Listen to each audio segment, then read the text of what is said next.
Selamat pagi pemirsa, apa kabar Anda pagi ini? Senang sekali saya Henti Kartika dapat kembali menyapa Anda dalam Kabar Pagi Jawa Timur. Inilah Kabar Pagi Jawa Timur selengkapnya.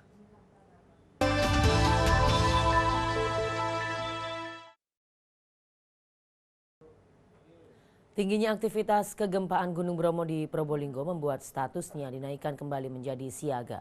Sementara itu BMKG Jawa Timur di Juanda Sidoarjo fokus terhadap dampak erupsi Gunung Bromo.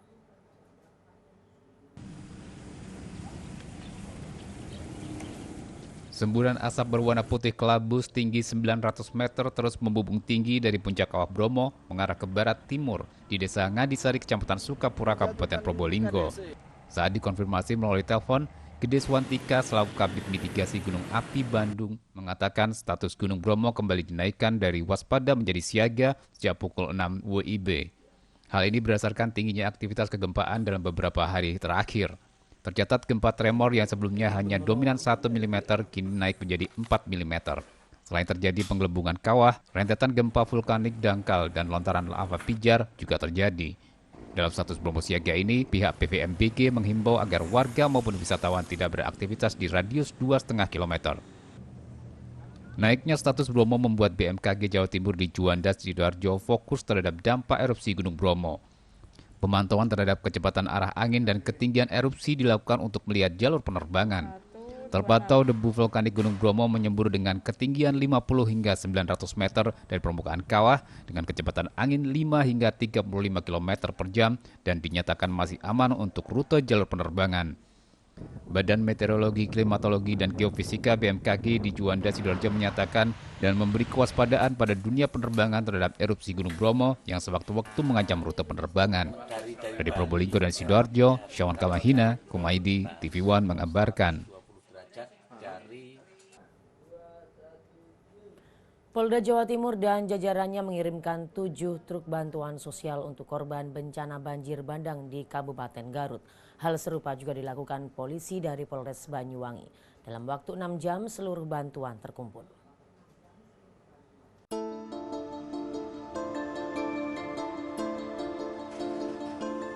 Bantuan sosial berupa logistik, yaitu makanan instan, selimut, dan pakaian ini dikirim pengurus Bayangkari Polda Jatim untuk membantu kebutuhan korban terdampak banjir yang kini masih berada di pengungsian. Bantuan ini dibawa dari Surabaya menuju Garut dengan menggunakan 7 mobil truk. Secara simbolik, penyerahan bantuan diberikan oleh Ketua Pengurus Bayangkari Polda Jatim, Wiwin Anton, kepada petugas kepolisian yang akan membawa bantuan dari Surabaya ke Garut. Selanjutnya, Polda Jatim juga akan mengirimkan bantuan sampang yang saat ini juga sedang dilanda banjir. Selain dari Polda Jatim dan Polres jajaran, bantuan juga berasal dari pengurus Bayangkari Markas Besar Polri. Polda Jatim menerjunkan personel pasukan dan juga menjaga rumah-rumah warga korban banjir Sampang, Madura.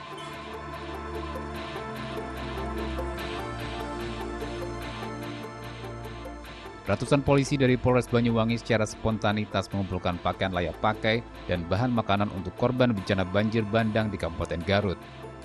Dalam kurun waktu 6 jam, bantuan sudah terkumpul, diantaranya beras, mie instan, air mineral, dan pakaian layak pakai. 1 unit truk berisi bahan makanan dan air mineral pun sudah dikirim ke Polres Situbondo. Sementara 15 karung pakaian layak pakai untuk anak-anak dan orang dewasa pun juga sudah terkumpul. Dari Surabaya dan Banyuwangi, Syamsul Huda, Happy Octavia, TV One mengabarkan.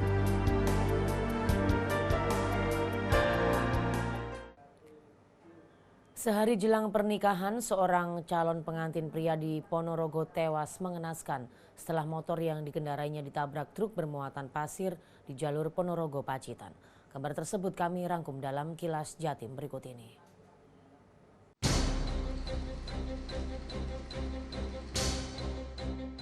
Inilah kondisi Muhammad Arroji, 23 tahun warga desa Gundik, Kecamatan Selahung, Ponorogo saat berada di kamar mayat RSUD Dr. Harjono, Ponorogo.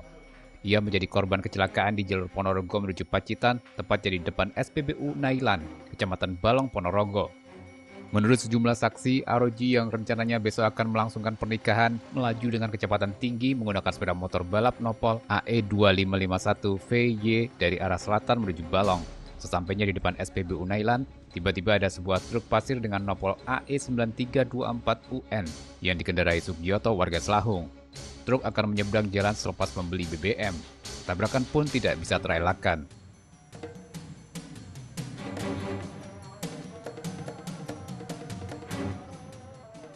Inilah rusa Jawa yang diamankan aparat Polsek Batu dari salah seorang warga Telekung Kota Batu beberapa hari kemarin.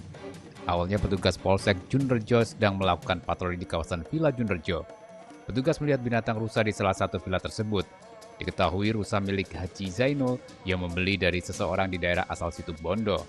Kini rusa akan diserahkan ke Balai Konservasi Satwa dan Sumber Daya Alam Malang agar dilepaskan lagi ke alam bebas.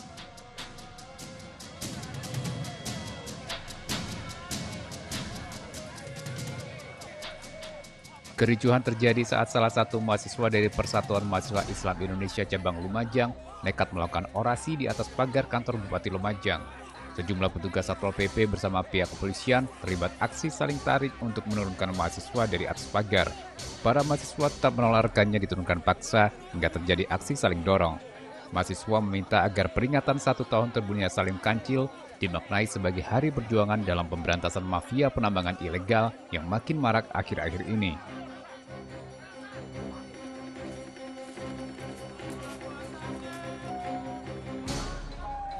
Dalam aksinya di pintu utama kantor Bupati Gresik, massa aktivis menuntut pencabutan Undang-Undang Nomor 2 Tahun 2012 tentang pengadaan tanah untuk kepentingan umum lantaran merugikan petani. Massa juga menolak kriminalisasi petani. Massa menuding Bupati Gresik menjadi kepanjangan tangan dari pemerintahan Jokowi JK yang lebih berpihak pada kaum pemodal daripada masyarakat petani. Ini terbukti dengan masih banyaknya tanah petani yang dirampas paksa pemerintah dengan dalih akan digunakan pembangunan fasilitas kepentingan umum seperti lahan petani desa Beringin Anom Gresik yang diambil paksa pemerintah untuk pembangunan jalan tol Sumo Surabaya Mojokerto. Tim TV One mengabarkan.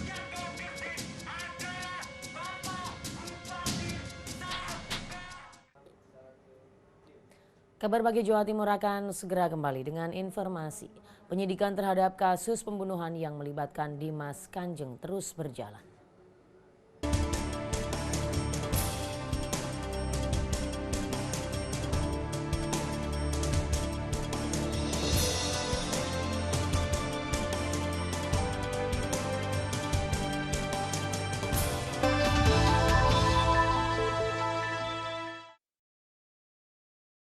Inilah ruang di mana kami menyajikan berbagai fenomena dan peristiwa aktual.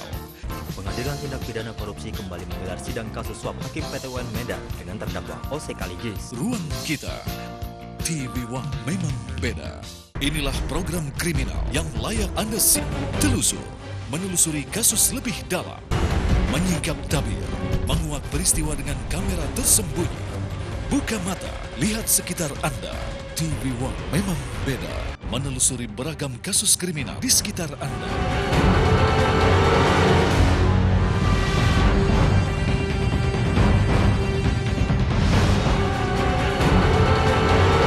Dan mengupas kasus sosial lainnya.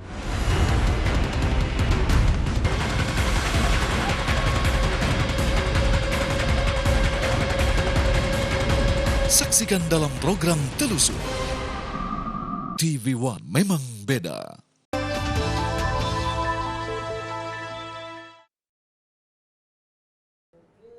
Terima kasih Anda masih bersama kami. 101 tersangka 3C yaitu Curat, Curas, dan Curanmor berhasil ditangkap polisi Polrestabes Surabaya.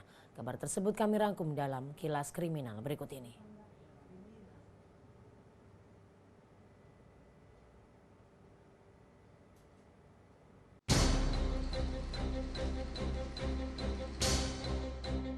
Inilah kondisi Muhammad Arroji, 23 tahun warga desa Gundik, Kecamatan Selahung, Ponorogo saat berada di kamar mayat RSUD Dr. Harjono, Ponorogo. Ia menjadi korban kecelakaan di jalur Ponorogo menuju Pacitan, tepatnya di depan SPBU Nailan, Kecamatan Balong, Ponorogo. Menurut sejumlah saksi, Arroji yang rencananya besok akan melangsungkan pernikahan melaju dengan kecepatan tinggi menggunakan sepeda motor balap nopol AE2551 VY dari arah selatan menuju Balong. Sesampainya di depan SPBU Nailan, tiba-tiba ada sebuah truk pasir dengan nopol AE9324UN yang dikendarai Sugioto warga Selatan.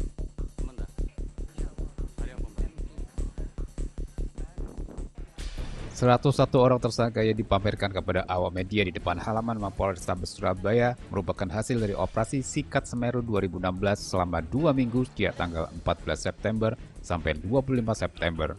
Dari 101 tersangka tersebut berhasil diungkap 94 kasus yang sesuai dengan target operasi, mulai curat, curas, curanmor, maupun sajam dan senpi. Dalam operasi ini diamankan 21 bilah senjata tajam, termasuk 1 airsoft gun. Dibandingkan bulan Agustus lalu, terjadi penurunan angka kejahatan yang signifikan sebesar 30%.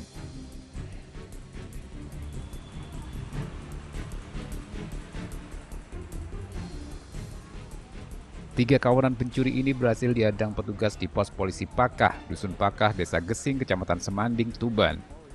Komplotan pencuri yang berjumlah 3 orang ini hendak membawa hasil curiannya ke Surabaya dengan mengendarai mobil nomor polisi L1606JJ. Mereka diduga hendak menuju Surabaya untuk menjual barang yang dicuri dari wilayah Kerek tersebut. Penangkapan ini bermula dari laporan warga bahwa telah terjadi pencurian onderdil alat berat di Kecamatan Kerek di kawasan pabrik PT Semen Indonesia Pabrik Tuban. Salah satu pelaku terungkap masih sebagai pelajar. Ketiganya adalah HNT, BW, dan AS, seluruhnya warga desa Gaci, Kecamatan Kerek, Kabupaten Tuban.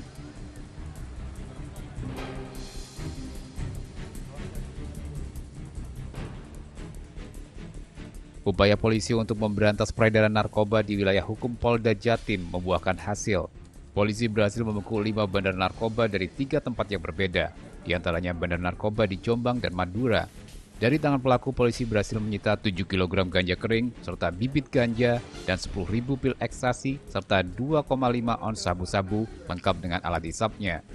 Sementara untuk penangkapan di Bandara Juanda, bekerjasama dengan pihak Bea Cukai, polisi berhasil menangkap kurir narkoba jaringan Malaysia yang membawa sabu seberat 285 gram yang disimpan dalam aluminium foil yang dikemas untuk ikat pinggang. Dari Surabaya dan Tuban, tim TV One mengabarkan.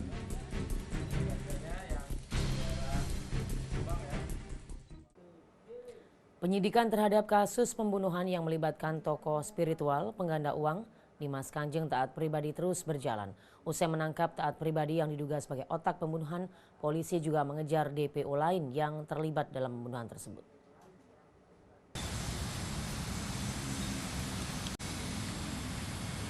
Polisi terus melakukan pemeriksaan terhadap Taat Pribadi, terduga otak pelaku pembunuhan Abdul Ghani, salah satu mantan murid Padepokan Dimas Kanjeng Taat Pribadi.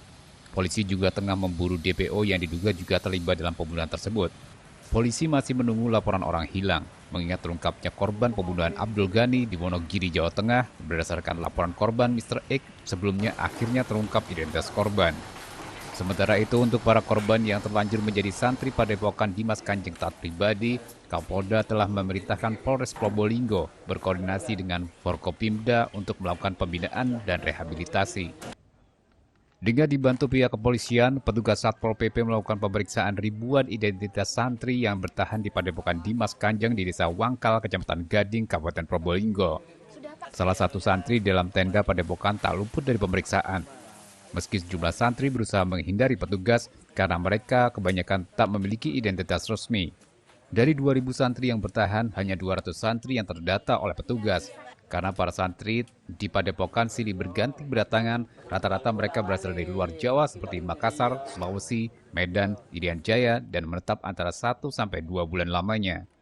Selanjutnya, pihak petugas akan memulangkan paksa para santri yang tak beridentitas karena dikhawatirkan akan menimbulkan kericuhan di Padepokan Dimas Kanjeng.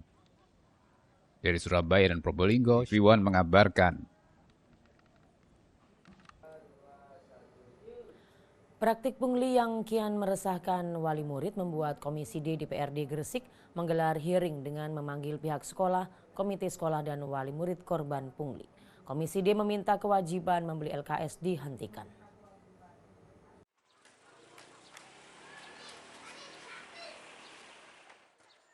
Ketua Komisi D DPRD Gresik, Muntarifi menyatakan komisinya dengan tegas meminta sekolah tidak menjual buku dengan alasan wajib dibeli karena akan membebani wali murid yang tidak mampu. Komisi D juga meminta pihak sekolah memasang papan pemberitahuan yang berisi bahwa buku LKS bukan kewajiban untuk dibeli sehingga wali murid tidak lagi merasa dipaksa pihak sekolah. Selain melarang praktek pungli, wakil rakyat yang membidangi pendidikan ini juga menjamin siswa tidak mampu gratis sekolah dengan sesuai aturan Dinas Pendidikan Gresik. Pertemuan ini kita bisa selesaikan, artinya semua buku yang sudah dibeli oleh wali murid yang merasa tidak mampu tidak punya hak untuk mengembalikan. Yang pertama. Yang kedua, kita menjamin kepada wali murid yang tidak mampu gratis, tapi dengan catatan kita minta surat keterangan dari ketua RT, RW, dan kepala desa. Insya Allah nanti akan bantu karena memang anggaran itu ada di pendidikan, ada di Dinas Pendidikan. Dalam kasus pungli kewajiban membeli buku LKS di SDN Leran, Kecamatan Manyar, Komisi D meminta wali murid yang telah membeli bisa mengembalikan ke pihak sekolah jika merasa keberatan. Hearing yang dihadiri Kepala Sekolah SDN Leran Manyar, Kabid Dinas Pendidikan Gresik, komite sekolah, dan wali murid ini untuk menindaklanjuti laporan wali murid ke Komisi D DPRD Gresik. Dari Gresik, Muhammad Habib, TV One mengabarkan. Kabar Pagi Jawa Timur akan segera kembali dengan informasi. Festival Nasional Reok Ponorogo yang ke-23 digelar di panggung utama alun-alun Ponorogo.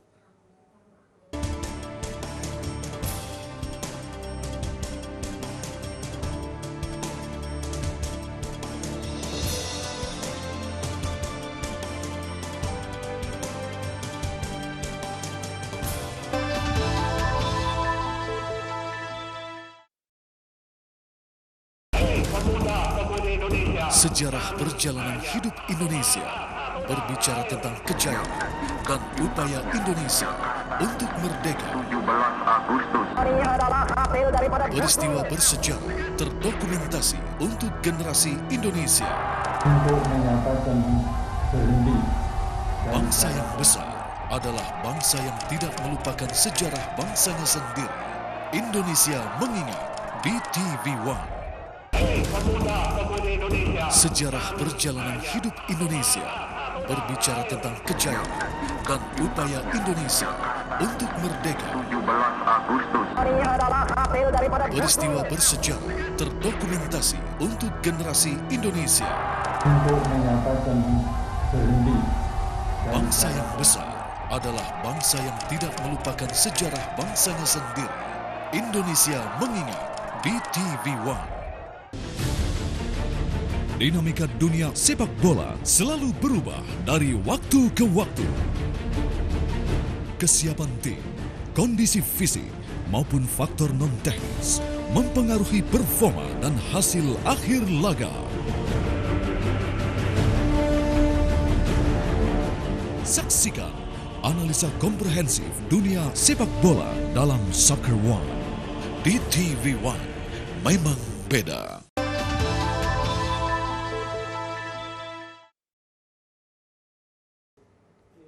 Lampu hias di rumah mewah, hotel atau rumah makan tidak selalu berbahan mahal. Di Jombang, seorang perajin bisa membuat lampu hias berbagai model dengan bahan tempurung kelapa.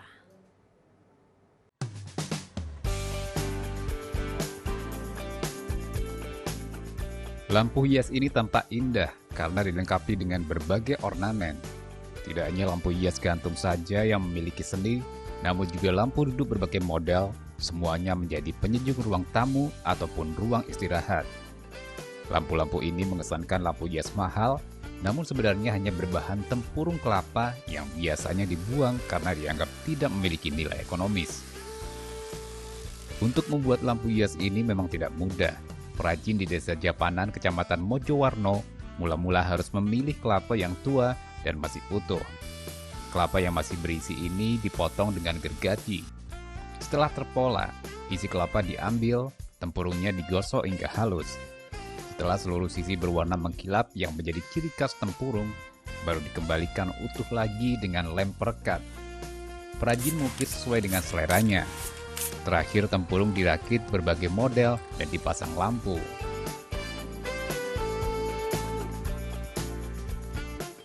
Awalnya dari iseng-iseng buat kaligrafi, terus buat lampu satu yang laku, ternyata lampu, baru diteruskan yang lampu. Lampu-lampu hias yang dihasilkan perajin ini dijual dengan harga antara Rp70.000–170.000. Pasarnya pun masih terbatas di Jawa Timur karena terbatasnya modal. Meski demikian, perajin telah mendapatkan omset lebih dari Rp5 juta setiap bulannya. Dari Jombang, Umar Sanusi, TV One mengabarkan.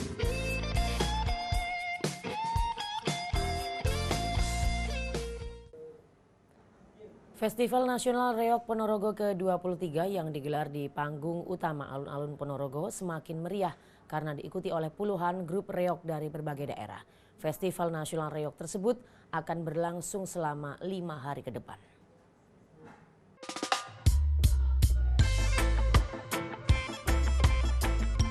Menyambut datangnya Tahun Baru Islam atau dalam penanggalan Jawa yakni 1 Suro, pemerintah Kabupaten Ponorogo menggelar Festival Nasional Reog Ponorogo ke-23 di alun-alun Ponorogo. Lomba yang memperebutkan Piala Presiden ini diikuti sedikitnya 39 grup reog. Bahkan 16 diantaranya merupakan peserta dari luar Ponorogo dan luar Pulau Jawa seperti dari Kutai Negara, Lampung, dan Pontianak, serta sejumlah peserta dari kabupaten sekitar. Selain dinilai dari segi kekompakan, ajang bergengsi yang bertujuan untuk melestarikan budaya asli Ponorogo ini juga dinilai dari segi wirogo atau perpaduan wiroso atau kebersamaan dan perpaduan serta wiromo atau perpaduan keseluruhan penampilan. Jadi Festival Nasional Reog Ponorogo yang ke-23 ini diikuti dari 39 peserta. Di antaranya dari luar Ponorogo itu ada 16 peserta. Dari Kalimantan, dari Jakarta, Surabaya, Jember, kemudian kabupaten-kabupaten yang ada di sekitar Kabupaten Ponorogo. Aksara dan tata krama. Festival Nasional Reog ini digelar selama 5 hari ke depan. Meski diguyur hujan, namun tidak menyurutkan antusias warga untuk menyaksikan acara tahunan tersebut. Dari Ponorogo, Aris Sutikno, TV One mengabarkan.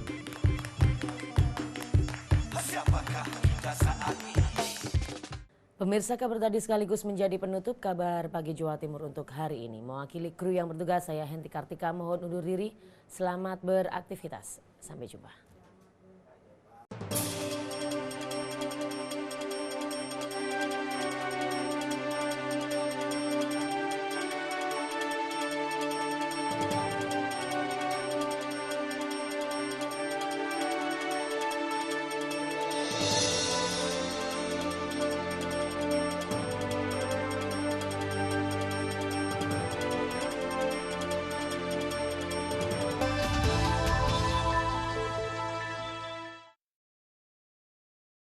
Inilah ruang di mana kami menyajikan berbagai fenomena dan peristiwa aktual.